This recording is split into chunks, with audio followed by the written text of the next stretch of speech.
Hello everybody. सो आज हमारे साथ महाराष्ट्र लॉ सीटी 3 ईयर एलएलबी एंट्रेंस एग्जाम 2026 के टॉपर है नीरज लब्धे, जिन्होंने 97.49 परसेंटाइल लेके आया है इस कॉम्पिटिटिव एंट्रेंस एग्जाम में। And he has made all of us proud by scoring so good marks. So first of all congratulations Neeraj for getting such a good score in this entrance exam. Thank you so much. So Neeraj, जब आपका result अभी आज ही declare हुआ है, what was your reaction जब आपने अपना result देखा एंड आपके पेरेंट्स का क्या रिएक्शन था? एक्चुअली किसको मालूम ही नहीं था। Everyone was shocked only because सब लोग आए घर पे ऑफिस के बाद। तो I just randomly showed them कि एक वीडियो बनाना है कि तुम लोग ऐसा बैठो, मेरे को क्लिक करना है। तो I just drop the message of results and they were all were shock, so I was also recording them, then they started crying, then everything happened. So they were actually enjoying कि इतना सब करके हो गया at the end. Correct. So, Neeraj, as far as I know, because you have been our Ghatkopar branch student, we used to meet on regular basis. You had to manage two entrance exams. That is your BCom ka entrance, your exam was there on that day, and you also had your CET exam also on the same day. Very Yeah. difficult to manage because it is like both are very important. How did you manage between these two exams? Actually, before the like 2 days before, I have attended the Educare classes. So you were there only telling that everything will be fine. Just go through the revision part. So I just went to the revision part and I just know कि end day तक मैंने कुछ पढ़ा ही नहीं किया। और सुबह उठ के मैंने सिर्फ एक बार रिवीजन कर लिया, उसके बाद आई जस्ट वेंट ऑफ कि जो होगा वो देखा जाएगा। So there was no any, I didn't take any pressure only कि मेरे को परफॉर्म करना है, क्या करना है जाके। तो आई वॉज लाइक कि चिलगी जो भी हो जाएगा। एक्चुअली मैं जाके उधर जाके सो गया था। मेरे को लगा कि क्या करूंगा मैं इतना टाइम तक, तो आई वॉज स्लीपिंग देयर कि एंजॉइंग कि ठीक है चलो इतना तो आ गया एटलीस्ट। तो बाद में उसके बाद जाके डिग्री का एग्जाम दिया। उतना ट्रैवल क्योंकि कांदिवली से मेरे को जाना था वडाला, तो डिस्टेंस भी बहुत बड़ा था।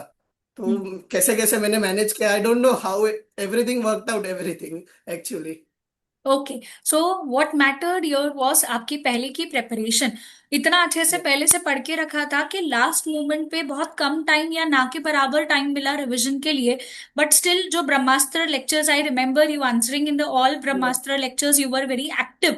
That is what we could see, that इसका प्रेपरेशन ऑलरेडी हो चुका है। And this is what matters. पहले जितनी अच्छी प्रेपरेशन होती है उतना ही बेनिफिट हमें लेटर ऑन मिलता है। Correct. So, Neeraj, I want to know, when did you decide to pursue law as your career? Actually, I was interning at a firm where there was a CA. So they used to hire a advocate now and then. So I got an idea about advocates. So I entered into the researching and then I just went through it. तो मेरे को लगा कि this is something interesting and I could do it. And मैंने जैसे Educare join किया तो I started having interest in law and GK everything, as GK was also my like go to part. मेरे को अच्छा लगता था जीके एंड लॉ पढ़ना। So that's how I got into law and everything. Okay, fine. So it is very important जब हम law as a career decide करते हैं तो बहुत सारी चीजें हमें पता होनी चाहिए। एंट्रेंस एग्जाम्स के बारे में हम अपडेटेड होनी चाहिए।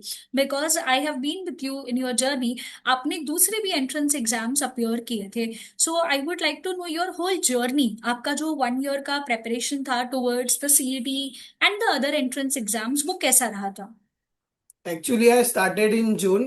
तो मेरे को एजुकेयर से ही पता चला कि there there can be 2-3 exams also. तो मैंने जस्ट रैंडमली सिम्बोसिस का एग्जाम दिया और एक दो एग्जाम के लिए मैं अपेयर करने वाला था, but they are clashing in my exams. तो वो मैं अपेयर कर नहीं पाया। बट सिम्बोसिस के टाइम पे बी एजुकेयर ने पूरा ये किया, मतलब आपने मेरे को पूरा गाइड किया कि कैसे क्या करना है, पूरा लिख के वगैरह। तो आई मेरे को लगता है मैंने एटलीस्ट 3-3 आवर्स पढ़ाई किया था स्टार्टिंग से, क्योंकि वो एग्जाम था सिम्बोसिस का। सो आई यूज टू बी कंसिस्टेंट किया इतना इतना पढ़ना है। और एजुकेयर का पोर्शन जितना देते थे उतना ही उसका इनफ था। उसकी कुछ ज्यादा जरूरत नहीं। और इवन रिवीजन के टाइम भी जो ब्रह्मास्त्र का था ना, उससे एक्चुअली मुझे मेरा पूरा रिवीजन हो गया था। तो मेरे को कुछ अलग लेने का जरूरत भी नहीं पड़ा इतना। Okay, fine. So you were, juggling between your BCom का exams and then also आपका अलग अलग entrance exams. How did you manage your time period? while you were preparing for actually all this? मैंने तो डिग्री कुछ manage ही नहीं किया। Degree was मैंने सब उसको लास्ट प्रायोरिटी रखा था पहले से ही, क्योंकि मेरा गोल था कि मेरे को ये इतना इतना टारगेट लेके आना है। तो I just want to be a lawyer only. तो मैंने इतना सोच के रखा था कि डिग्री को सेकंड प्रायोरिटी रखेंगे। और पहले से ही मैंने लॉ का ही प्रिपरेशन स्टार्टिंग से रखा था। और I use to study from day one, कि जितना भी होगा डे वन से सब स्टार्ट किया था। और एंड तक मैंने पढ़ाई किया इतना कंसिस्टेंटली। और डिग्री का जो था ना, वो मतलब डिग्री के 2-3 दिन पहले मैं आई यूज टू शेड्यूल एवरीथिंग, उसमें भी मैं पढ़ता था कि आई यूज टू टेक 2-3 आवर्स, उसके बाद मैं लॉ करता था और 5-6 घंटा डिग्री के लिए देता था। बट वो डिग्री के लिए इतना इनफ था I feel. Okay, so you did proper time management, आपने अपना या टाइम प्रॉपरली डिवाइड कर लिया था एंड प्रायोरिटी सेट थी कि व्हाट इज माय गोल करके। या so this is very good, because अगर एक गोल होता है, एक प्रायोरिटी होती है, तो हम अपने हिसाब से प्लान कर सकते हैं हमारा स्केड्यूल, एंड हम अपने हिसाब से स्टडीज भी कर सकते हैं। You no, yes in this entrance exam practice is must, because यहाँ पे टाइम टेस्ट होता है, स्पीड टेस्ट भी होता है। तो आप एमसीक्यूज वगैरह जो प्रैक्टिस है, ये कैसे किया करते थे? मैंने तो आई बी एजुकेयर का तो 10 मॉक टेस्ट दिया ही था। ऊपर से मैंने थोड़ा बाहर से भी इधर उधर से बहुत सारा मॉक टेस्ट लिया था। इवन सिम्बोसिस का जो मेरा एक्सपीरियंस था उधर, तो ऑप्शंस के लिए वापस जा भी नहीं सकते, मतलब चेक भी नहीं कर सकते थे आंसर। तो एक्चुअली आई फील कि मेरा वो बहुत काम में है, क्योंकि I use to manage the time, क्योंकि 2 घंटे में पूरा ऐसे के साथ करना था प्लस एमसीक्यूज था। तो मेरे को लगता है कि मैंने जो टाइम मैनेजमेंट जो मॉक टेस्ट में सीखा और जो एग्जाम्स दे के सीखा एक्चुअली, तो वो प्रेशर मेरा ऑटोमेटिक कम हो गया। कि मतलब मैंने जब भी एंट्रेंस एग्जाम दिया, मेरे को इतना लगा ही नहीं डिफिकल्ट था वो इतना। हम्म। ऐसा लगा कि मैं और आंसर कर सकता हूँ अच्छे से, और मैंने वही किया इतना। Okay, fine. So experience help you, mock test या का भी एक्सपीरियंस और दूसरे एंट्रेंस एग्जाम का भी experience has helped you a lot. Okay, fine. जब हम प्रिपरेशन करते हैं, you know, there are always certain subjects जिसमें हम चैलेंजेस फेस करते हैं, जो हमारा वीक पॉइंट होता है। तो what were your weak pointers और सब्जेक्ट्स और टॉपिक्स? सब्जेक्ट्स आई फील कि ना स्टार्टिंग में कुछ पता ही नहीं चलता है कि क्या पढ़ना है क्या पढ़ना है क्या पढ़ना है। बट आई फील कि एजुकेटर ने एक पाथ बना के दिया था कि इतने लाइन में पढ़ो तो इतना इनफ होगा। बट कभी कभी रहता है क्यूरियोसिटी की, बाहर भी जाके देखते हैं कि क्या क्या होता है क्या क्या नहीं होता है। तो सिम्बोसिस के time I use to go outside कि बहुत ढूंढ के आता था। बट जब भी एग्जाम दिया तभी पता चला कि नहीं, यही पाथ पे चलना है, इतना ही करना है बस, यही पाथ है। तो आई यूज टू फील कि जितना दिया है ना उसके अंदर ही हम लोग ने पूरा ये किया ना। और एक वीकनेस की English, English is very vast to be honest. और जितना पढ़ेंगे उतना कम है, क्योंकि वो कुछ भी पूछते हैं कि you can't be prepared for everything. तो अपने को जितना अपन हाथ में उतना ही कर सकते हैं, इससे कुछ ज्यादा ज्यादा कर नहीं सकते, क्योंकि there is always extra outside. Correct, because it is the portion is very vast, GK, current affairs हो, इंग्लिश हो, बिकॉज यहाँ पे कहीं से कुछ भी आ सकता है, बहुत ही हम अनप्रिपेयर्ड हो सकते हैं। बट व्हाट मैटर्स इज कि अगर हमारी स्पीड अच्छी है, अगर हमारी वोकेबलरी अच्छी है, तो हम काफी सारी चीजों में बैलेंस जो है एक क्रिएट कर सकते हैं विद द नॉलेज जो हमारे पास ऑलरेडी है, by reading whatever information we have gather. Fine. So जब हम मॉक टेस्ट सॉल्व करते हैं, बहुत इंपॉर्टेंट स्टेप होता है उसमें हम मॉक एनालिसिस करें, because where we are going wrong is also very important, ताकि हम फिर अपने ऊपर वर्क कर सके, वो टॉपिक्स जिसमें हम वीक है उसमें हम काम कर सके। तो आप अपनी मॉक टेस्ट का एनालिसिस कैसे किया करते थे? मैंने तो I use to write every score, कि मैंने हर एक सब्जेक्ट्स में कितना कितना स्कोर किया है। उसके ऊपर I use to make a strategy कि ये पोर्शन पे फोकस करना है, ये 2 क्वेश्चन है, ये तो 2 क्वेश्चन आए ही नहीं। तो आई यूज टू लाइक कि ये जो 2 क्वेश्चन नहीं आए वो उसके ऊपर पूरा preparation revision I use to do, कि जितना रिवीजन करेंगे उतना अच्छा होगा। और एंड में वही काम है कि मैंने जितना रिविजन्स किया ना लास्ट में, कि वो जो रॉन्ग थे उनको फोकस किया, इसके लिए मेरा वो आगे का स्कोर बहुत अच्छा आया। क्योंकि I use to score in mocks 70 to 65 only, मेरा कभी 80-90 आया ही नहीं था। एंड आई डोंट नो मैंने उधर कैसे परफॉर्म किया, क्योंकि आई फील कि मैंने जो रॉन्ग्स था उसको करेक्ट किया मैंने। तो वो मेरा उधर रिफ्लेक्ट हो गया अपने आप। Correct. Okay, fine. So you know, जब भी हम पढ़ाई करते हैं, it is very important for the correct mentorship, because क्या पढ़ना है, कितना पढ़ना है, ये बहुत इंपॉर्टेंट होता है। So I would like to know how important was mentorship during your law prep, and did you have any particular mentors who have guided you? Yeah, one of my mentor was Sukada ma'am only. She has guided me through whole my journey, because starting to end I feel कि उन्होंने इतना support किया है मुझे कि किसी faculty का इतना नहीं था। बट सुखदा मैम ने बहुत सपोर्ट किया। He use to give me she use to give me notes and everything, कि मैंने जब भी कुछ डाउट भी पूछा रहेगा ना, तो आई यूज टू फील, और कभी भी मैं जाके पूछता भी था उधर जाके क्लासेस में, कभी भी लगता है कि अपने को जाके अपन हैंड टू हैंड बात करें मेंटर से, तो वो कभी कभी जाके मैं आई यूज टू फील कि हाँ सिर्फ बात करना है कि ये कैसा कैसा जा रहा है।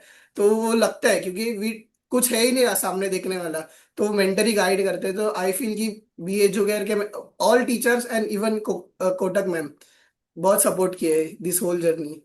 Good to hear that. So, Neeraj, you have passed with such a wonderful score, and I would like to know, for the upcoming law aspirants जो अभी इस वक्त आपका वीडियो देख रहे हैं, तो they will be definitely learning a lot of things while listening to you, your experience. So, I would like to know what would be your top three tips for the Maharashtra CET aspirants or any other law entrance exam aspirant who is preparing for the upcoming years. I feel कि पहली बात तो starting से पढ़ना चाहिए, जितना starting से करोगे, मतलब एटलीस्ट 2 घंटा 3 घंटा भी कर रहे हो ना, तो आप आधे कॉम्पिटिशन्स के ऊपर जाते हो। You don't have to look behind कि आप ऑलरेडी ऊपर जाते हो। सेकेंड थिंग है अपना जो पाथ दिया है, जो एजुकेयर किया कौन से भी मेंटर ने आपको पाथ दिया है, so you have to follow it. किसको भी ट्रस्ट करना चाहिए कि जितना पाथ दिया है उसके ऊपर ये करना चाहिए, और एक गोल सेट करना चाहिए अपने आप के लिए। जैसे मैंने एक गोल सेट किया था मेरे खुद के लिए। So what I did was कि मैंने एक फोटो लिया था, और लास्ट ईयर आई नो कि बी एजुकेयर का ये टेड टॉक होता है, तो मैंने ये लास्ट इसमें 13 ऑफ सितंबर को मैंने फोटो सेट किया था कि I just want to be in TED talk on toppers. तो ये मैंने आज अचीव कर लिया है, this is my achievement to be honest. And I didn't think कि इतना सब होगा, but I just believed it कि हो जाएगा। तो एक क्लियर गोल होना चाहिए अपने आप का कि इतना तो जाना ही है, एटलीस्ट उधर तक तो नहीं पहुंचे तो आधा तक तो पहुंच जाएंगे ऐसा। Correct. So happy to hear this, Neeraj. We all faculties are so proud of you. Me, Prakash sir, Kundan sir, Raj sir, everybody, even the office staff, because we know कि जितना हार्ड वर्क आपने किया है, we all used to see you preparing for the exams. You were always regular for the lectures, doubt solving lectures के लिए भी you were always there on time. The professors were we used to discuss like yes, he is actually doing good, he can do more better if properly guided, and it was Yeah. so good, so good. And when I see you that it was your goal coming on the TED talk of the Be Educare, we are so happy. And you are one of the today only the result is declared, you are one of the first students जिसका हम ये TED talk कर रहे हैं अभी. Yeah. So it was a pleasure, having a good student like you mentoring you in a correct way, because our goal is to make sure that any student who is coming to us lands into his or her dream college. And now with this, Neeraj, I would like to know that with such a wonderful score, which college are you targeting for, dear?